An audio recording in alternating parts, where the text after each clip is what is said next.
chunta na mé agus tá le canis na hern feh línas fethe chur sa túlan sa gin galibh gim do hebh na live dishin sa agus anna golchan cín dianta anna henige flinin agus cadé mar scóil anna hasach go deo again Vero Galarna Park at Moss Flynn. She ans Colleen in Chinwakta Rinchan Ludelugas Data and Kickseer Vecum and Shakan V Kickseer on Chinhama Hunished Logic Mabala Action Tooth and one is going to guide because has to shingy a sponge Nichan and Chester she's on the Portlaw Park shot I cock. Agus Gushiko Lechach Mark Lord Agus Tochter Falk again Mert Ogenson. This get Cork at a crota chuir nún sé isteach dro Very O'Driscoll agus ruair má dianta ge bháilte ríist agus peinte glóid an bad a chorcaig gan a scórar fad agus na Fidlar Park an dáhebh go mórcha cíns na neomtaí lutha. Sé dis mar ágra bhí tús maidin teag Tomás Flynn ab rug sé líro tin beidir hoppa second revision ach wacha tú mar sin agus tá san éan bháid go bhfuil an oberlug ar héin agus bheic mar sem mar cólín iontacha leog thosa sean rud a lug sé héin agus cólín iontacha agus rud a heasa gé bhhaid Corca. Se imiróid óg na bliana se caite Aidan Walsh. A charíist fir Lord Park na Galway agus tá fersa Flynn uchail tris anna hasachar fadlin a chuirlinn a rán ón ébre. Is an rohar amachchan sa. Búiltí le ciúis na bróg isteach sa spás ríist agus imirt anna lacht for fad again Galibh. Stachan sa go dtí Swain ish. Agus ceol sé tarna deis leistigh de déimi Cahlan bhí ábhín beag den ális go bhór sé an seans ach bhí an chlúiseacht. Rimishin go hála na fad. Ítach logus balléir an chloigean bhí déine cum níos an bheice muin seo haine sé fechan sin tháinig sé go leor an amní éiban na rudí sinach ítach logus feice seo mar fetic swin. Is tá réitear am má feice níos tá glíméid be cear kick sír bheisteachad wide revision aige so go háradrodí sé mar sean éis go bhachtú blockailte. Well, dá faointe taca bhí seans go dúrach sé kick séireacht scaite leis an imirt. An ceartan sinad a charíos áitrí go bhfuil kick sír an éisce be cearta behort. Fintana Corín agus Stachní Héirn sa a raca dhéanamh sna neomtaí luchas a gan Galibh agus tá peinte glóir telefacht go héir ach tá scrisa dhéanamh ag an Galibh a lá a ghirt. Iontacha legus tá sin chuisteach an nóbrigh na bischaí fecinn se rís pass iontacha sechan sin ag mark héir. Bhí an rud lug íana chaise agus sin cúlín iontacha rís. Ach mu rá, bhí tú rá an tús níos san cecha má. Fáirt an lábhan uachtarin san ar Hallan Ford. Snen pléasc déanach a búileach a hadnet nis búiltó ile gíirige hadnet fuair sé peinte dáile héit sin linn neasóig a gunnig chiíocht peinte áling ilige hadnet. Go hálan ceartas. Bhí go leor cloisí hín fear óg sin is bhfuil bailile háte seach feice se bena an oberlug dhéanamh. Níl a rud amháin íte leit se chorbach í chorá trasan sin cúlín glóite ceart. So tá chluthe anna bhrá anna oscailte fada dhiscin tagan agus scór na brathe ó réircinn ar siút fan hóna. Jamie Wall curach go neafaiseach agus tá luasta creite I get tusa na Galín sa steach mí a bháide minute mó take Galín agus éíon lethe í chlanamach begáin ar réhos mach go dtí báil. Nis mar céir ar aigen chuúlaach becheartcimeach peinte sa rudatha ach an rudatha dulta bhaimar sa gáin an luas atá go háirthe lína lethasach na Galín sa. Bhí sinna muid rá, bhí sin cecha mór a bhí na leid Corcaíoch, bhí sin an chance amháin a bhí muid rá faoi Gaile. Úsach stiúdna is ní fid mór ceartas ach tá lós acu agus na scíhan úsach agus feicemuid chuilit go dtí seo sin tá dionanta acu. Ball skipaí tógáil a féirid agus tá sé gaibús go dtí seo agus níl sé Corca a bhfuil fósiad. Well, tá is a caiinte Gailebheach nó beir sin gic agus ile géar go má. Ach tá scaoilte féige agus tá an sprioc gaimse an sanna bhfuil tá go dain. Iontacha leog abhaid. Bhí muid a caiint fé Mars Fitzgerald feice se tá sé tí go líne tríhéidir déag. Iontacha leog sin kick sír iontach. Tá na dribble sós ceart fi láthir ag bhaint na Gaillimh. Mar sin trícíonn de féintí farraspáide gan Gaillimh an sa chiad le an réid tá siad a sí trasna na parc is tócha má tá sí Carola Henry níos le Corca go háise sa chiad le ach ní dóna gur pein defri dhéana sí. Nis Jamie Wall fer a chaim si gá féinte gunnig chiaí. John O'Rourke in chiad éachtain te gunnar John Tranhóna agus a rís tíoch cabhaile a dul siar drolár na parce. Síhan beg fánar teachtateach ar an ciatóig ach úsáid sé deasóg agus úsáid le héfacht. Leis agus seans gab an cúlaí a súla na hecht isteach ar a gitó gach tan point time se. Is puinte glóte sin se de fecat scóí íntacha lugan seanniuh fecha bu sin. Ví sé ar rudháin ar an ítar leite a chu chu tras an fecha hééis a brú mór a bhíad chas an chus go hálan agus cuaí ítachan sin ó cían sin. So gur an onol takeí eise go an riocht mór san rinne sé sí na park be dééis hóti an in revision. So ach cinn de fointíar chlár a scóir agus an lich an take ón imirt. Dolchan cíní an lína chuil bhé a seaca chu a gáid fósa go achtáis. Stean sanna amach le cronan ferran na hanímo, Pellador desnéta agus dianta go mag agus Cahalán inis. Bút de fégéine a geisiút Collins. A déanamh Dolchan cín níos a bhar níos a gunne Duran an son. Agus takeíocht ge Alan Cronin an na roir geisiút. Stacadí sín inis agus lehan spéidir a chól. Búil se Raspern san síhan tan paint time se ge. Ach, de réidir chéile hanna Corcaige teachta a bhaáin. Fáhí mu fecha be golóirseile ag leis gaiil sin nach ní roiise ráite be a chadís néúpla se le feicile se néit mu spása be a hás go fear se céan sin. Fecha mu sin i lís leis a choiseile, gus ceappa coolla bhí se cuatún óir sin fecha mu a chlogin síos. A fecha mu ghfuil beganí ceal defertíoch le chud immers Corcaigh fiúla tá acu. Na gréine a rís tanán tána Corcaigh is stoimúchan ébre agus san bhearna íatanis go hen féinte bháinnig go Barry O'Driscoll gafa leistig stechadró Collins dianta go hálan ge Collins Silvig cimá tána fórnear choharach agus deire hir tána Corcaigh dúiste. Sé agus so thug sé sin a fecha mar se má immertarí. Rugin ní bhí an choir fecha méid bháid bí se go leis sin ní duine bh warcaid siar a fecha seo an des. An tíise be go legan scóí Cork go fáil sí a tíise agus a gaibbró. Smahan Walsh achtan go be Collins an ferras mó tá go bhfuil tunnach a geir chuirsaí de Corcaigh tróna tá sé déanamh anna gholchan cíine san a gine Duanas.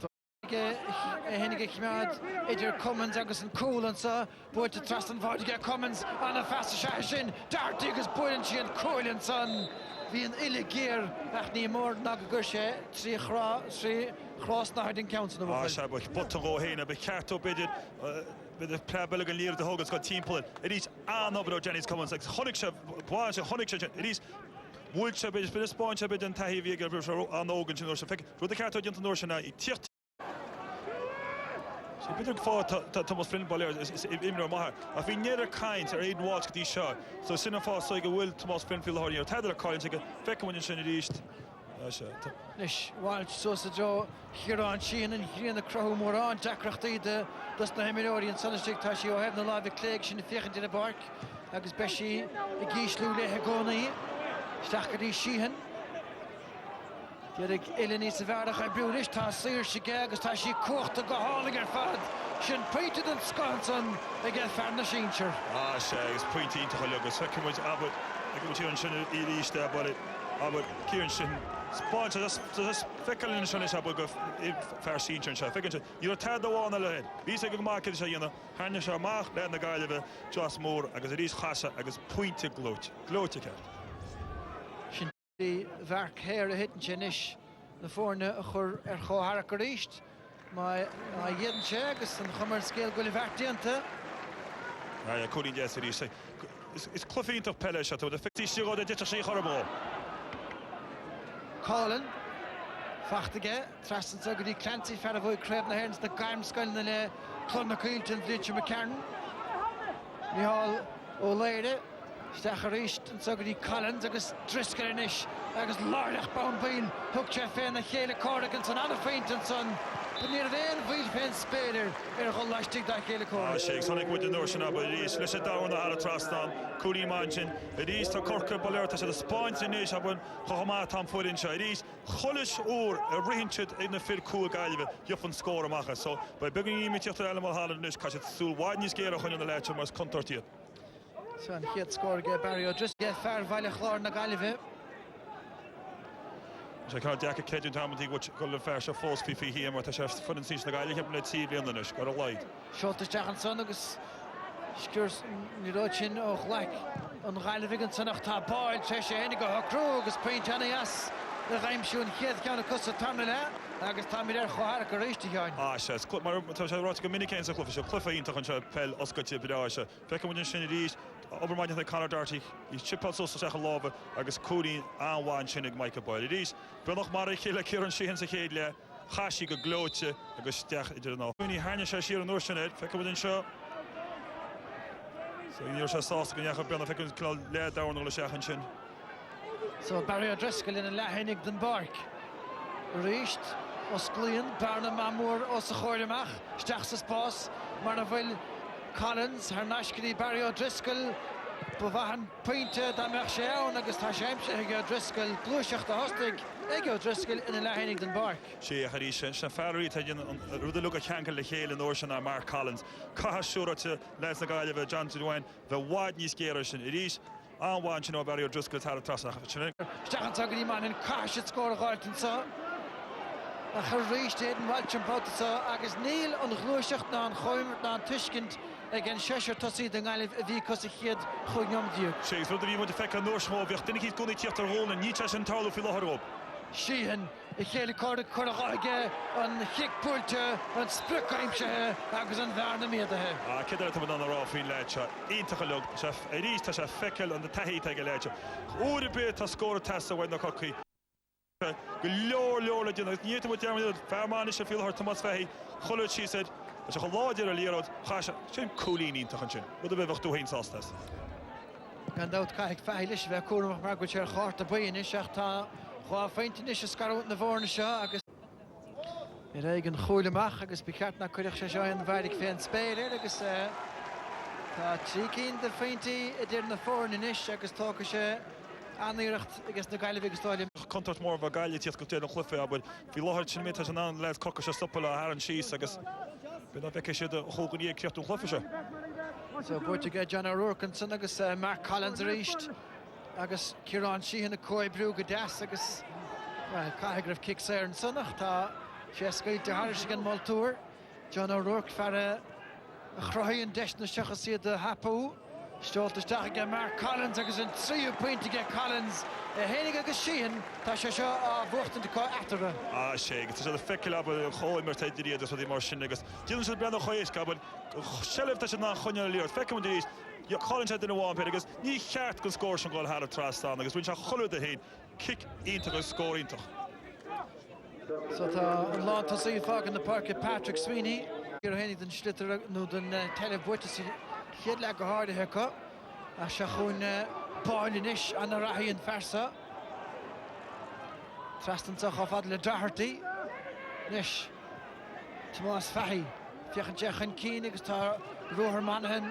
Bratige agus manhan pointe machama Liam Jennings did get churda bhaileach tá pointe dasfacht ge manhan tanig sin pointe bhí tastal go gíar an gaileh. Well bhí agus rinne se choéisca but fair play go Thomas Fahy chunne se leo dar mo der tíb lína ras skillesteach dan se go se le séna slíam agus sinna bhí sé dína sa chéad legus í gaibhró. Dus machtas nana sinna chunne machar na slí. Dave na cheart do yesóig agus well tá sí fachtige bhil ní mór bhí le spáráileach tá an pointe fachta. Sé is láthir so nóir sin ceapan leis hitse nóir sé ceapan go bhfuil poganí gortúin tuigus mór tróí sin. Kevin Hannity bheith techan Parkin agus íhan dheis daine le thosaigh. Stoite sé de cuatúnis. Is Mark Kerr agus bhfuil sé sin chuisteach ar sin drasná an tá go dain.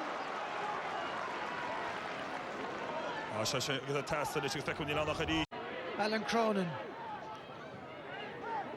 Bert knows the Tossinish get Cork, better good son of Stacher, Fatun, agus a Rehan, Hemmerhugs, Connor Doherty, Celine Lachul, Dunalive, Schultz was Hofad Leher and Saga, Tom Clancy, Dirga Hordavilata, Fairlashtig, Arana Fast Kosha, Berton Saga, Boiler, Reniko, Commons of Nachle, past Michael Ball, agus Ramsach, Pentasili and Town, agus Talk, Clachlo, Umlan, and Hursi, Lechuignam to Nose.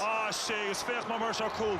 Immert, into Holog, do such a chiller, pass into the shackle, agus fecke wat cheat, Ishel, what the young to the gunny, Ishel agus Crow, Fech Marshall Marcool, Egg Michael Boyle, either glad killer air, so I got Farby Kuyasul, Gera, Porrick Joyce in the Brianta, cool in Toch and Chiligus, either look away to the Galva. Agus Gramoil and Fosga Thomas Flynn, Lorna Park, Nish, Corkig, Enra Grunta, Jamie Wall, Kieran Sheehan, a gale of passer Tashin Hikin, Gunning and Herda, Shachoinish, Far Nashincher, Girhakule, Paint Technici Shin, Kochta Tohin, Vario Driscoll, Colin Ford, Achordavile, Achan Skirrens and Facht against the Corkig, Hodner and Fev, Berta Corkig and Bulter, Start John Hoy, Legas and Bardor, ní mór ná gan sé preseachta san hadnar machantá dus de Corcaig John O'Rourke stachantá mar bheith síhan mór an de brahan is síhan tuisc bhailte bheith mé an barc agus tá ceann eile chutha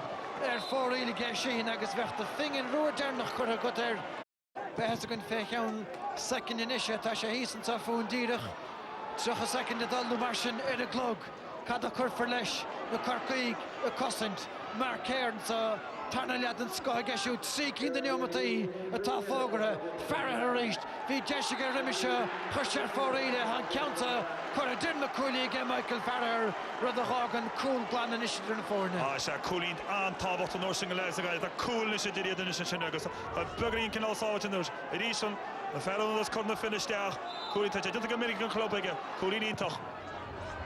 So tá tríúm go Corca ganis chune seo a thuair go ann chunsa go dtí nation a rahí leistigh sin é buide antóna go Hallasígs chur a háirse drastáin a sin rá féinte atara. Se not is tábhachtí caiil leid a gaid an kick amach sin seo. Tá agus cais céimena is cumanis mar go bíad an ghaileh a cáilethe de chla ceanistein bheith bhléanis fethe agus anna haspáanta ar fad. Cé grib tréimh sí máisteachta a gceasta Corcaig a Jamie Wall anna bhí hásta leis sin Guinea ceapte siúd go kick séir bhí braunta seachas dead na héimre John Clean. Anthony Breen and Shahar Khan, Cadbury's leis an gradam a runna Hamas. Well done, Tomas. A year out of minor, and what a day for Galway. It's a great feeling, God. This to be honest, now this is the things you dream about, like out the backyard and tipping around, or like sunny evening Saturday, 6:30. There's no better feeling than beating Cork in a bloody All-Ireland semi-final. Geez, I don't know, it was tough going. They opened us up there for the last few minutes, the first half, and we saw what they could do. Like, but Jesus, a fierce effort from every 1 to 15 now.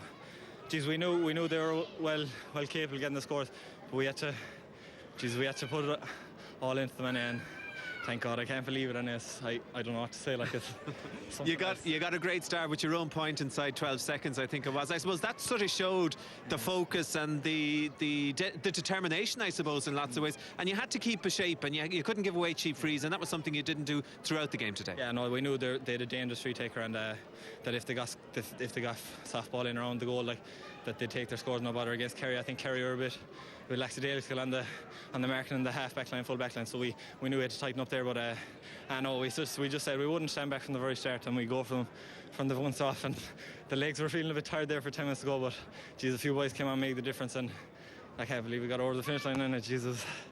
It helped you, surely, that people were writing you off before you came into this game at all. Yeah, God, we knew like it's a strong Galway team. People are kind of saying Galway football is at a bad point, but we knew we were well capable. We knew that a good team it'd take a good team to beat us, and geez, 1 to 15 now. Every man, I think, even Boiler, he won't like me saying this, but I think Boiler even put the work in there coming back for a while. But I know 40, Johnny, Tomas Fahey, everyone them stood up, and God, it's great. It's All-Ireland final now. What the things you dream of, like. Well done, Tomas. Gorilla Maga, the starting, and so Tom Banish, Sterling, freshen. Alan Mulholland. Alan Cohordachas. Thanks very much. To be honest, I hoped for it, but if you really dig deep down, I wasn't really expecting it. We'd hoped that we were as good as them, but I went down to Páirc Uí Rinn for the Munster final against Kerry, and we came. The three of us went down in the management team, and it was very quiet all the way back, at least to Mallow anyway. So we knew they have a fantastic side. They have a fantastic side, but we kind of hoped that we had a good side as well. But today they showed we do. And the plan that you put in place, I mean, you only yourselves know what you were asking the players in the week leading up to the match, but it just seemed to click perfectly, didn't it? I mean, your guys, all of whom, the 15 who started, the lads who brought on, they all stood up to the task. Yeah, they did. We've been doing that, in fairness, now throughout the year against Sligo and against Roscommon.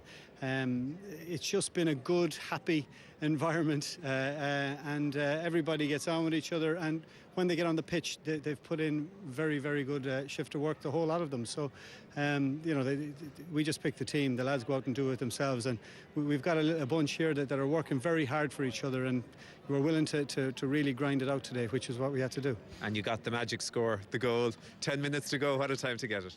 It was delighted for me, old Boyle, because he had.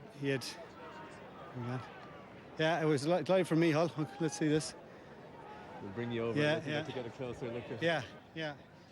It was a great finish. I mean, it was a great move as well. Exactly. We moved it up, at least from the back line anyway, and a few guys got their hands in it. Adrian Murphy put it in for Mike there, and banged in the back of the net. It was great as he was going through. I think I was saying, tap it over the bar, maybe to myself. I think it might have brought us level or something, but he had the courage to go for a goal, and Mike had missed one or two during the day, so it was great to see that he still had the confidence to go for goal at a crucial time in the match. But of course, the job was only 3/4 done at that stage. You had 10 minutes to hang on in there, and if anything, I mean, it looked like you guys, despite all the running and all the chasing and all the harassing and all the physicality that you had to bring, I suppose, to today's performance, you seem to have it all in the legs, even right the way up to the 60th minute. Yeah, we've been training hard. We were in the gym before Christmas, and we've been working hard since then. So no, we're very fit at the moment. But you would be, and in a semi-final, 10 minutes to go. That's not a time to lose it in your legs. So, but it comes, you can have all the fitness in the world, but the lads dug deep. It came from the heart really at the end, and like you said, it did look like that we were going to score in the end rather than them, which was a great feeling to have. All right, cohortachas and have a good time in the final. Gurmila Magat. Tá Banistóir a Highland Sutra no and John Cleary contact. Agus Lartling. John, thanks for coming over. It's never easy at this sort of a situation. What's your assessment of what happened to Cork today? Well, I suppose initially we were beaten by a better team on the day, a team that showed a bit more hunger and a bit more drive, and we went 4 points up in the second half, and I still didn't think that we were going to push on from the very start. We were just a bit lethargic, and Galway showed a bit more drive, a bit more determination, and then in the end there we had chances. We didn't show the composure that maybe we could have got a draw out of it, but overall we can have no complaints. Galway just pushed on there and were the better team at the end of the day. The lethargy that you speak about, is that in any way a residue of what that 22-point hammering of Kerry in the Munster final? Maybe lads just weren't as focused as they might have been coming into today's game. Yeah, well, we had done our utmost. That we knew that we were facing a huge challenge in Galway, and maybe we had peaked for that match, and maybe there wasn't enough left in the tank there at the end of the day, when it came to it. I think maybe Aidan Walsh going off did have and that's not making excuses or anything, around the middle of the field there, he was a loss, and that's they broke away up and they got the goal, and that was the difference at the end of the day. But we can have no complaints. I said Galway showed the hunger, they showed the drive, which was maybe missing in our game tonight. All right, Gurmila Magat, John Cleary, Lartling and Sutron and Yuv. Well, Shin and Banistóir, Mar Shin, agus well,